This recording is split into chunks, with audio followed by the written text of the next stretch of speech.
아멘. 오늘은 사도행전 21장 37절부터 22장 29절까지 보겠습니다. 제목이 This is my story. 이것이 나의 간증이요. 라는 제목으로 함께 볼 텐데요. 좀 길지만 우리 한 절씩 다 읽어보겠습니다. 교독하겠습니다. 21장 37절부터 22장 29절까지 한 절씩 읽겠습니다. 새 번역 버전입니다. 앞에 준비되어 있습니다. 바울이 병영 안으로 끌려 들어갈 즈음에 그는 천부장에게 한 말씀 드려도 됩니까? 하고 물었다. 천부장이 당신은 그리스 말을 할 줄 아오.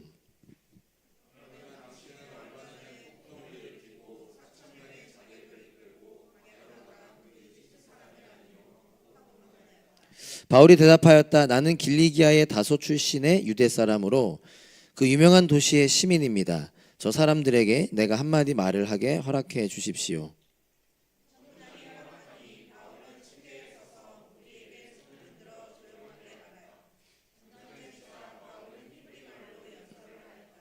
동포 여러분, 내가 이제 여러분에게 드리는 해명을 잘 들어주시기 바랍니다.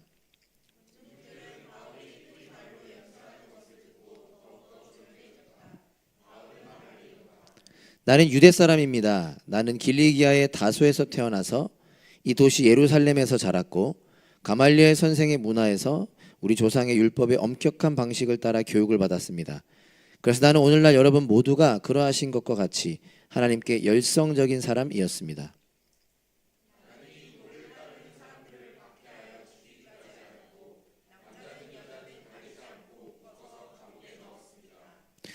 내 말이 사실임을 대제사장과 모든 장로가 증언하실 것입니다.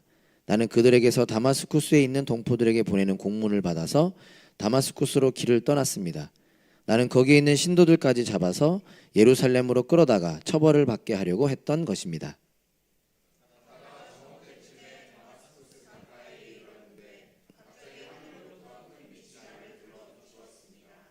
나는 땅바닥에 엎어졌는데 사울아 사울아 내가 어찌하여 나를 핍박하느냐 하는 소리가 들려왔습니다.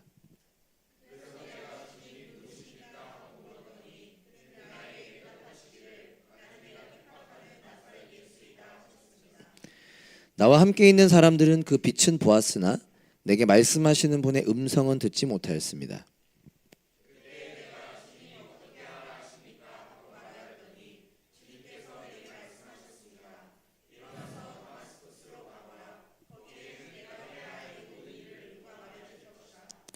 나는 그 빛의 광채 때문에 눈이 멀어서 함께 가던 사람들의 손에 이끌려 다마스쿠스로 갔습니다.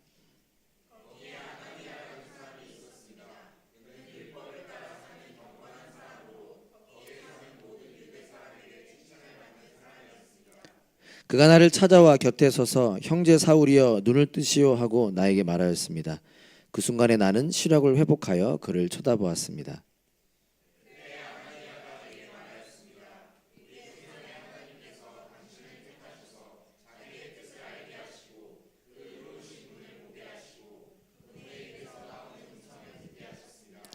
당신은 그분을 위하여 모든 사람에게 당신이 보고 들은 것을 증언하는 증인이 될 것입니다.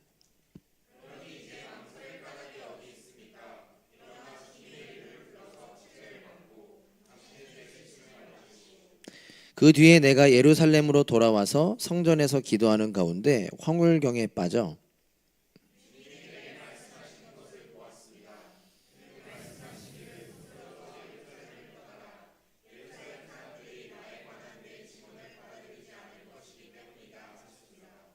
그래서 내가 말하였습니다. 주님, 내가 주님을 믿는 사람들을 가는 곳마다 회당에서 잡아 가두고 때리고 하던 사실을 사람들이 잘 알고 있습니다.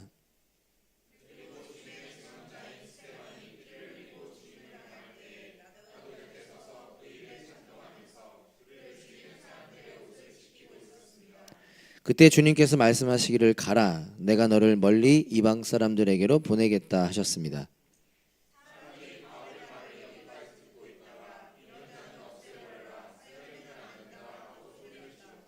그리고 그들은 고함을 치며 옷을 벗어 던지며 공중에 먼지를 날렸다.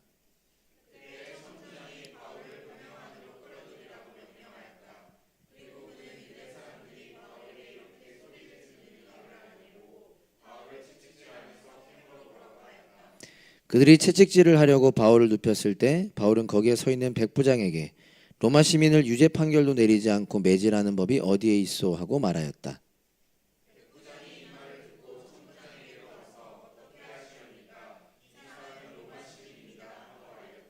그러자 천부장이 바울에게로 와서 내게 말하시오 당신이 로마 시민이요 하고 물었다. 바울이 그렇다고 대답하니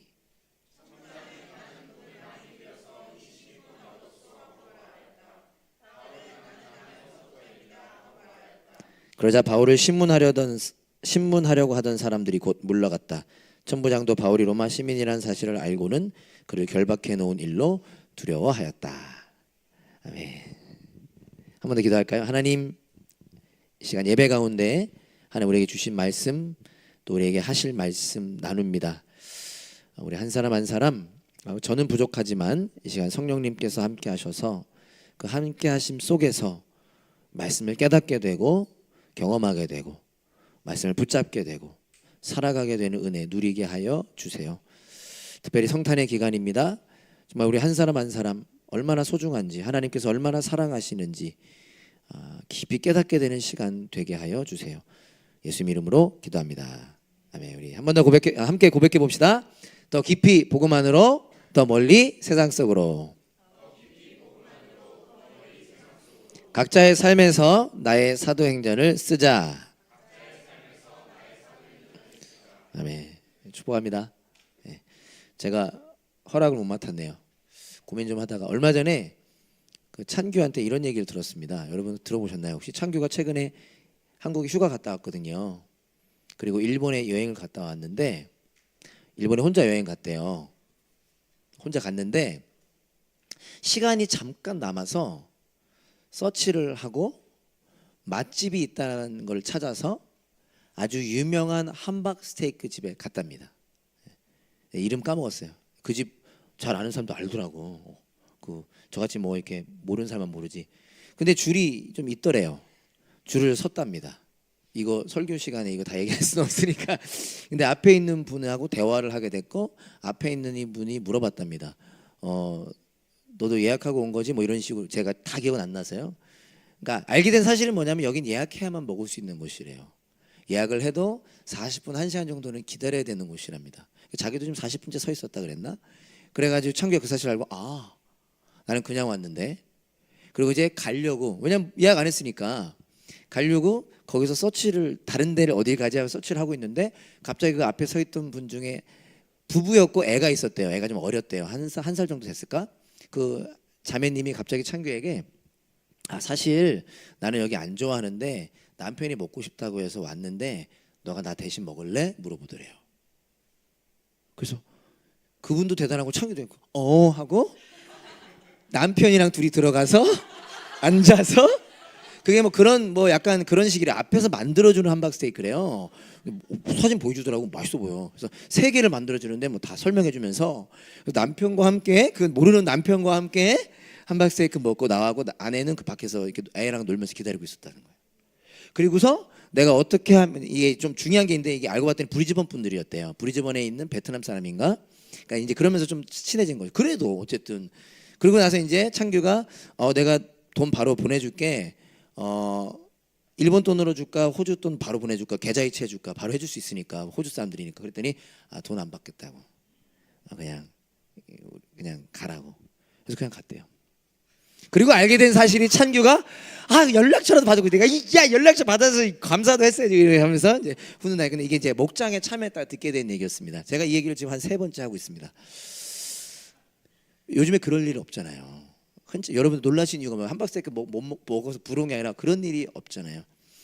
제가 어떤 얘기를 할까 고민하다가 심각한 얘기를 할까 재미있게 할까 하다가 재미삼아 나눈 이야기인데요. 이 얘기를 왜 했냐면 아마도 우리 모두는 각자 잊지 못할 이야기들이 있을 거라 생각합니다. 저도 잊지 못할 이야기들이 너무나 많아요. 여러분들에게 나누어 드리고 싶은 이야기들이 너무나 많습니다.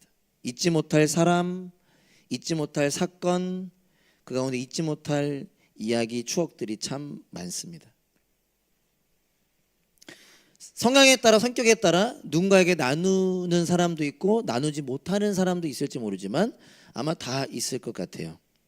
너무 형식적으로 다가오실지 모르겠지만 우리 모두가 동일하게 가지기를 바라는 잊지 못할 이야기도 있습니다. 바로 예수님의 사랑 이야기입니다. 여러분 혹시 이런 노래 찬양 혹시 아시는 분 있나요? 아름다운 이야기가 있네, 구세주의 사랑 이야기, 이런 노래가 있거든요. 그 바로 이야기죠. 1873년에 뉴욕의 어느 집에서 한 친구가 다른 친구를 위해 피아노 몇 소절을 연주했대요. 그리고서는 친구에게 이 멜로디가 뭐라고 말하는 것 같아? 라고 물었답니다. 그러자 그 피아노 연주를 듣고 있었던 친구가 바로 이렇게 대답했대요. 복된 확증이로다. 예수님을 내 구주로 모시다니 거룩한 영광을 먼저 맛보는도다 라고 말하는 것 같아 했대요. 그리고 그렇게 만들어진 곡이 오늘 저희가 찬양 시간에 함께 찬양했던 예수로 나의 구주 삼고 성령과 피로써 거듭나니입니다. 이게 영어 가사를 직역하면 복된 확증이로다. 예수님을 내 구주로 모시다니 거룩한 영광을 먼저 맛본도다. 여러분 한 번쯤 들어보셨을 거예요. 작사가 페니 크로스비, 되게 유명한 분입니다. 이분은 태어난 지 6주 만에 의사의 잘못된 약물 치료로 앞을 보지 못하게 되었습니다. 실명하게 된 거죠.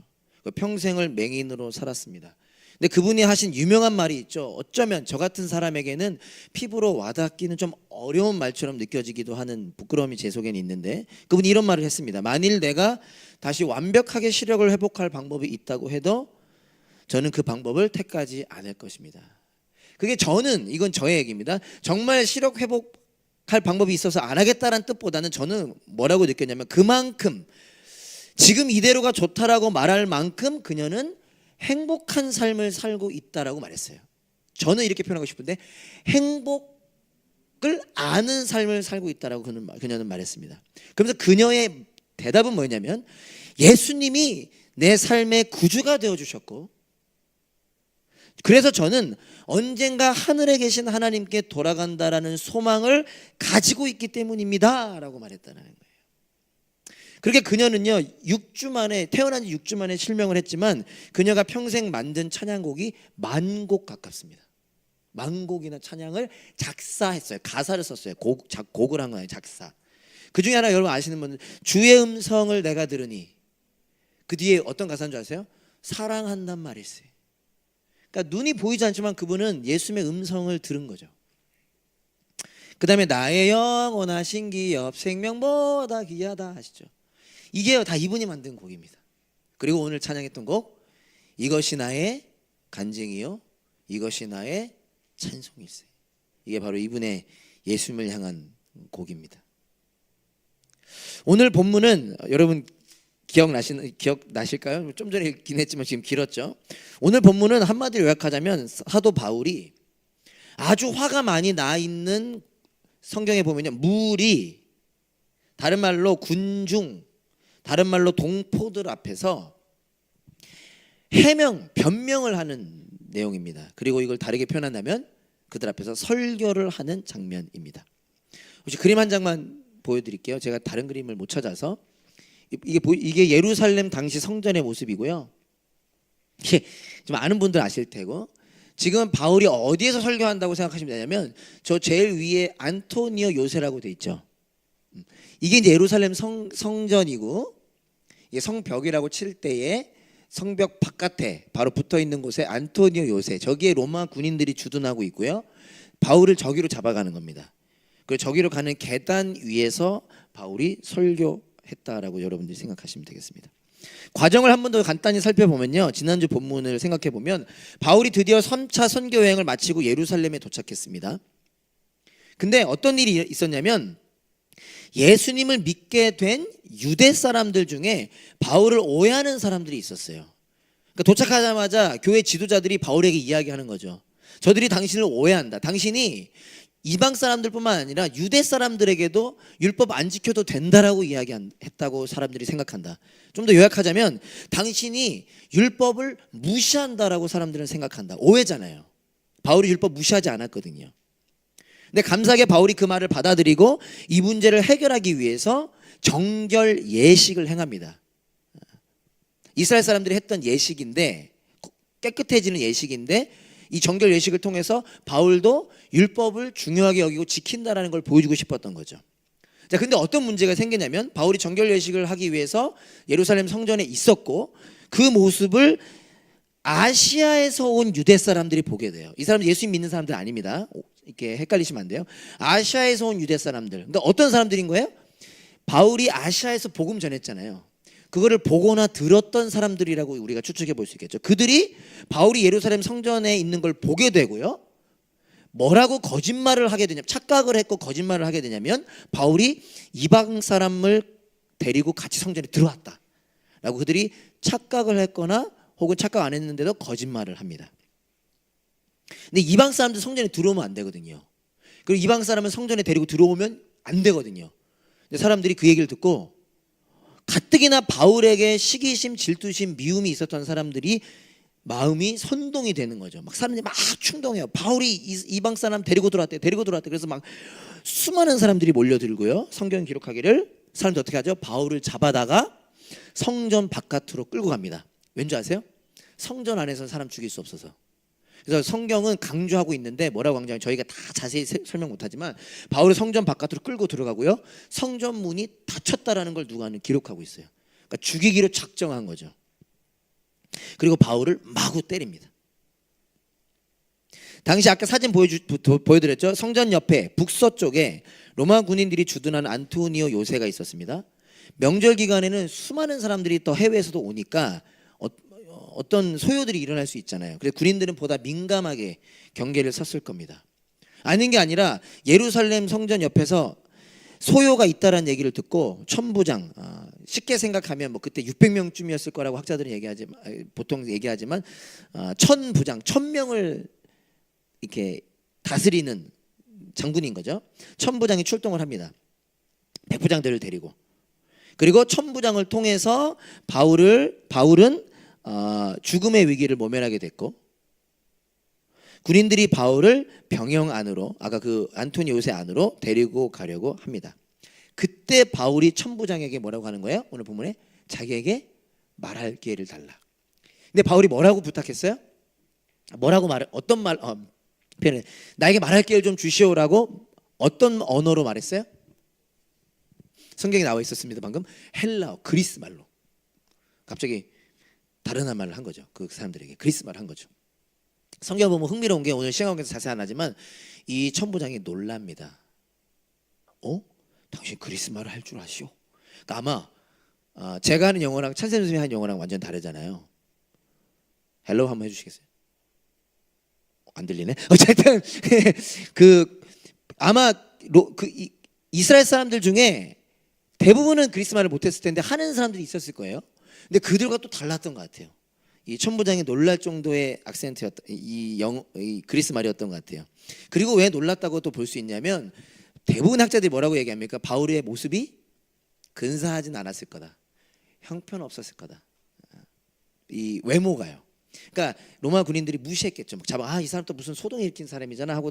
그리고 그 당시 요세푸스 역사 책에 보면 문제 일으켰던 이집트 사람으로 이 사람들이 착각을 했죠. 그러니까 무슨 강도처럼 생각했다가 갑자기 유창한 그리스 말로 말을 하고, 알고 봤더니 바울이 일부러 표현하죠.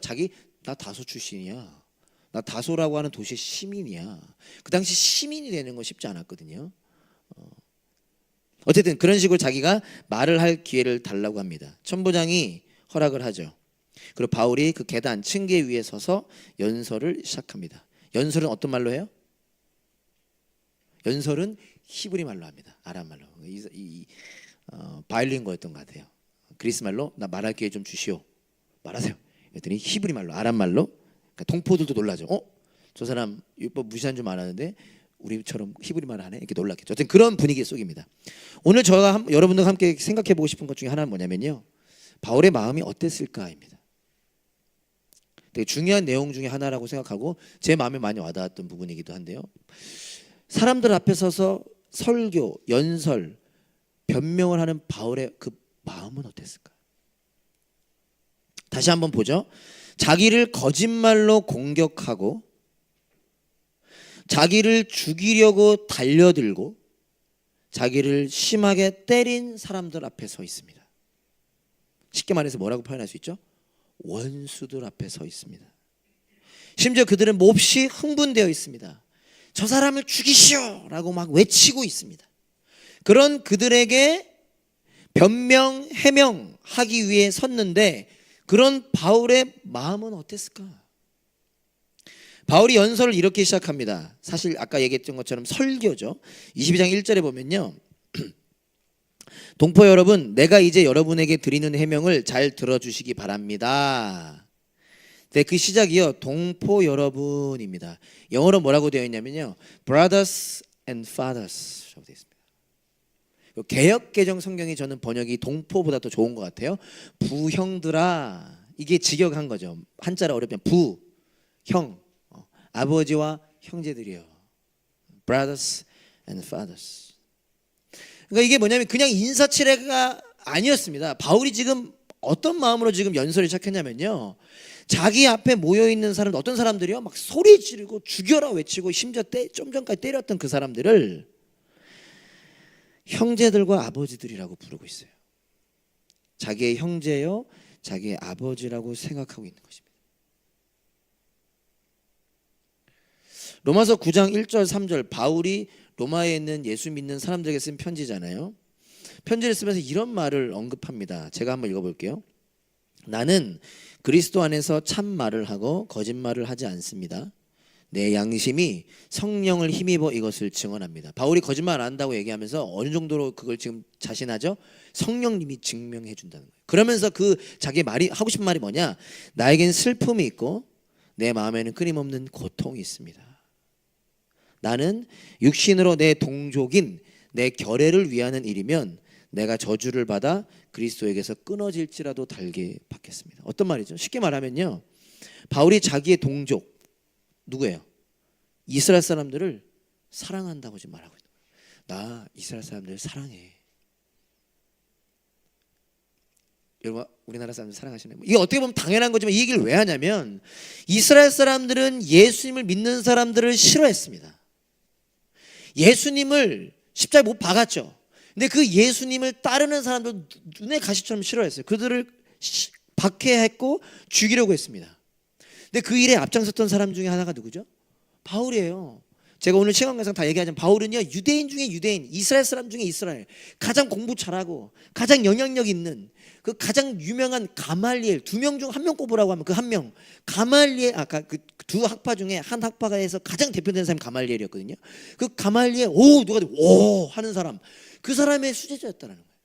그 얘기 뭐냐면 가장 이스라엘 사람 중에 이스라엘. 근데 그가 가장 앞장서서 예수 믿는 사람들 박해하던 그가 어떻게 되죠? 그 예수님을 따르는 사람 중에 하나가 되죠. 그러니까 이스라엘 사람들이 바울을 더 싫어했어요. 좋아하던 마음이 배가가 돼서 더 싫어하게 된 거예요. 그를 죽이려고 했고 그를 박해하려고 했습니다. 근데 바울은 그런 이스라엘 사람들을 어떻게 했냐? 그러니까 이런 컨텍스트에서 사람들이 바울을 얼마나 싫어하는지를 아는 상황 속에 나는 그들 사랑한다라고 말하는 거예요. 똑같이 대응하고 대적한 게 아니라 방금 로마서 말씀처럼 그들로 인해 슬퍼했고 그들로 인해 고통스러워했습니다. 뭐 때문에요? 그들이 예수님을 모른다라는 사실 때문에. 그들이 예수님의 사랑을 모른다라는 사실로 인해 슬퍼했고 고통스러워했다라는 거예요. 얼마만큼? 자신이 대신 저주를 받고 싶은 마음이 있을 만큼. 놀라운 것은 오늘 본문도 마찬가지라는 것입니다. 사람들이 자신을, 바울은 이방 사람 성전에 안 데려고 들어갔거든요. 같이 예루살렘 주변 거리를 돌아다녔을 뿐이었겠죠. 그런데 사람들이 거짓말로 이방 사람 성전 안에 들어갔다라고 그를 몰아세우고 거짓인데 그 이후로 때리고 죽이려고 했습니다. 지금도 몹시 흥분한 상태로 소리를 지르고 있는 거예요. 저 사람을 죽여라. 저자는 없어져야 한다. 상상도 저는 잘 되지 않지만 그냥 저에게 처음 들었던 마음은 얼마나 무서웠을까.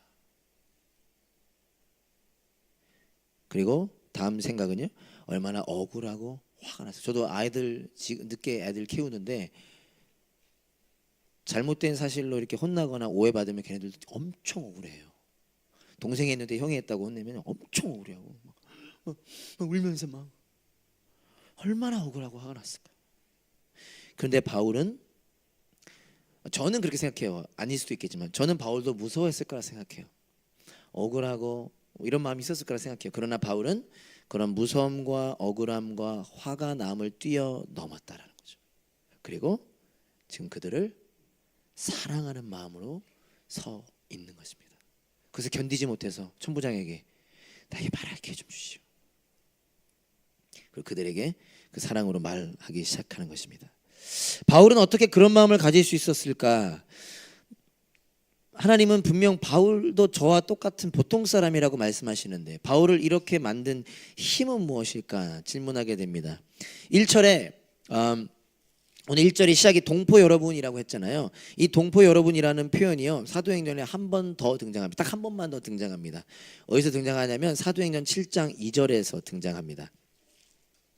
어떤 장면이냐면 스데반이 설교할 때 스데반이 말하였다. 부형 여러분 내 말 들어보십시오. 우리 방금 세 번역에서는 동포들아, 그러나 똑같은 부형 brothers and fathers, 똑같은 그리스 단어가 쓰여지고 있습니다. 우리가 어떤 느낌을 주는 거죠? 지금 사도행전, 지금 바울의 모습을 읽고 있는 첫 독자와 저와 여러분들이 뭘 보여주고 있는 거죠? brothers and fathers라고 할 때 스데반이 생각나는 거죠. 바울의 모습에서. 그리고 어쩌면 바울도 그 순간 스데반을 생각했을지도 모르겠습니다. 상황은 비슷했습니다. 사람들이 스데반과 대화하는 속에 이기지 못했습니다. 스데반은 복음을 나누고 저들은 저들의 얘기를 나누고 이기지 못했어요. 그래서 그들은 어떻게 하죠? 화가 나서 거짓 사람들을 사다가 거짓말로 스데반을 내세워 죽이려고 합니다. 결국 돌로 쳐 죽이죠. 그 당시 스데반은 그 사람들을 스데반의 모습이 어떻게 묘사되냐면요, 스데반은 그 사람들을 천사의 얼굴로 쳐다봤다라고 기록하고 있습니다. 누가는요. 누가가 봤을지는 모르겠어요. 전에 들었겠죠. 누가는 전에 들었겠죠. 스데반이 성난 군중들을 천사의 얼굴로 쳐다볼 수 있었던 이유는 여러 가지가 있었겠지만 사도행전 7장 55절은 이렇게 표현을 하고 있습니다. 그런데 스데반이 성령이 충만하여 하늘을 쳐다보니 하나님의 얼굴이 보이고 예수께서 하나님의 오른쪽에 서 계신 것이 보였다. 사람들은 거짓말로 그를 내세웠고 돌을 들어 그를 죽이려고 할 때 스데반은 그들을 천사의 얼굴로 바라봤다는 거예요. 근데 그 이유는 뭐냐면 그가 성령으로 충만하였기 때문이었습니다. 그리고 그것은 곧 다르게 표현한다면 그 순간에 하나님 오른쪽에 서 계신 예수 그리스도를 보고 있었기 때문이라는 거죠. 인간의 힘으로 어떻게 그들을 천사의 얼굴로 쳐다보나요? 그것도 똑같은 인간인데. 그러나 그는 지금 누구를 보는 겁니까? 예수님을 보고 있는 것이죠. 자기를 위해 십자가에 죽으신 예수님, 부활을 승천하셔서 하나님 우편에서 지금도 스데반을 바라보고 계신 예수님. 스데반과 바울이 바라본 예수님을 한 번 더 생각해 봅시다. 어떤 예수님일까? 지난주 규영 목사님께서 설교해 주셨는데 그 설교 기억하실지 모르겠습니다. 참 저도 개인적으로 참 감사한 시간이었는데 그 중에 하나가 이런 얘기 하셨었죠. 누가라고 하는 사람이 누가복음도 쓰고 사도행전도 썼잖아요. 지금 우리가 보고 있는 사도행전이 누가복음 다음에 쓴 책이죠. 그 이야기의 흐름이 비슷하다고 했습니다. 바울이 예루살렘에 도착하여 죽음의 위기를 마주하게 된 것처럼 예수님도 예루살렘에 도착하여 잡히시고 신문당하시고 십자가 못 박힘 당하시는 그 흐름으로 진행되고 있습니다. 사람들이 예수님을 조롱하고 모독할 때 십자가 위에서 예수님께서 뭐라고 말씀하셨는지 여러분 다 알고 계시죠. 조금 있으면 내일 모레 다음 뭐죠? 글피? 내일 모레 갑자기 생각이 났네. 내일 모레 글피, 수요일 날 우리가 성탄절이라고 기억하죠. 기념하죠. 예수님 탄생하셨는데 예수님의 탄생의 이유는 십자가 죽음 때문이었잖아요. 근데 그 십자가 위에서 예수님께서 뭐라고 말씀하셨냐? 누가복음 23장 34절에 사람들이 그를 조롱하고 막 비웃고 막 모독하고 막 흥분되어 있을 때 예수님 말씀하셨습니다. 아버지, 저 사람들을 용서하여 주십시오. 저 사람들은 자기네가 무슨 일을 하는지를 알지 못합니다. 예수님은 자기를 죽이려고 하는 사람들을 용서해 달라고 말씀하셨습니다. 그들을 사랑하셨고 그들을 불쌍히 여기셨던 거죠.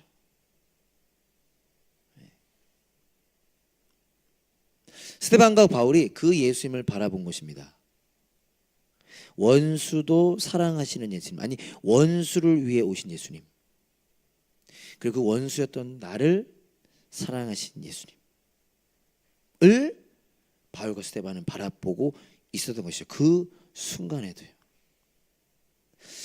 그 예수님의 사랑과 능력이 바울을 이렇게 만들어낸 것입니다. 디모데전서 1장 13절을 보면 바울이 이런 고백을 하죠. 그는 어떤 곳에 편지를 보내든 이와 비슷한 내용의 메시지들을 늘 보냈습니다. 바울이 이렇게 얘기합니다. 내가 전에는 회방자요, 박해자요, 폭행자였습니다. 자기 못된 사람이었다는 거예요. 자격 없는 사람이라는 거죠. 그러면서 뭐라고 이야기하죠? 그러나 그러한 행동은 내가 믿지 않을 때 알지 못하고 한 것이므로 하나님께서 나에게 자비를 베풀어 주셨습니다. 오늘 본문 22장 1절부터 21절까지는 바울이 설교하는 설교의 내용입니다. 이걸 뭐라고 표현하냐면요, 오늘 차영 인도자가 그렇게 표현했는데 간증적 설교라고 표현해요. 근데 이제 간증은 좀 조심은 해야 되지만 우리가 아는 간증은 테스티모니, 바울의 간증적 설교라고 할 수 있는데요, 크게 세 부분으로 나눕니다. 첫 번째는요, 바울이 자신이 과거에 어떤 사람이었는지를 이야기합니다. 보통 간증이 이렇게 되잖아요. 출생, 성장, 교육 배경.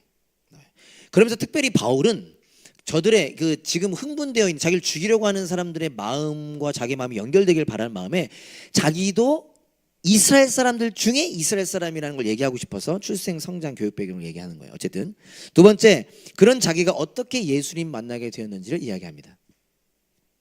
전문용어로 뭐라고 하죠? 회심, conversion. 자기가 어떻게 예수님 만났나. 세 번째, 그 예수님께 받은 심부름, 사명이 무엇인지를 이야기합니다. 이게 이방인 전도죠. 자, 오늘 이 내용을 자세하게는 않지만 약간 좀 더 부연 설명해 드리면 이렇게 됩니다. 바울이요, 뭐라고 말하냐면요, 나도 여러분들과 똑같은 사람이었습니다 라고 말해요. 그러면서 어떤 표현을 쓰냐면 나도 하나님께 열성적인 사람이었습니다 라고 얘기해요. 열정적인, 하나님께 열정 있는 사람이었다, 하나님께 열심히 있는 사람이었다. 이게 어떤 의미냐면요, 이스라엘 사람들은 하나님을 사랑한다는 게 여러 내용 중에 핵심이라고 할 수 있는데요, 하나님을 사랑한다는 게 하나님의 율법을 잘 알고 잘 지키는 것이라 생각했어요. 그런데 그 안에 뭐가 포함되어 있냐면 초라한 인간 예수님이 구원자, 메시아, 그리스도일 수는 없는 거예요.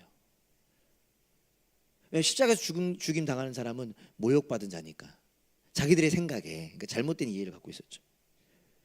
그래서 예수님을 십자가에 못 박은 이스라엘 사람들이 어떤 죄목으로 그를 죽였어요?